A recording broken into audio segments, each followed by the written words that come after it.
Nalaman ko na adopted ako, mas naging thankful ako sa buhay ko kasi andyan sila para mag-alaga sa akin kahit hindi nila ako kadugo. So can you tell us more about your adoptive parents? Paano nila ipinaliwanag sa'yo yung sitwasyon? Una, nung buhay pa yung lola ko, sinabi niya na anong magiging reaction mo pag sinabi ko hindi ka namin totoong anak. So, sabi ko, napaisip ako kasi, bakit parang ang random naman na sinabi ng lola ko. Tapos sabi ko, wala akong gagawin. Dito pa rin ako sa inyo, ganun.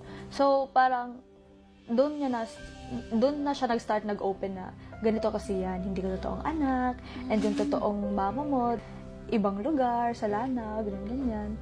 So, anong reaction mo? Sinabi niya sa akin, sabi ko, wala, ganun pa rin, hindi pa rin magbabago kasi, hindi ko naman pinagsisihan na napunta ko dito. Tsaka, lahat ng love gusto kong ma-receive, binigay naman nila ng pusa. Ilang taon ka nito?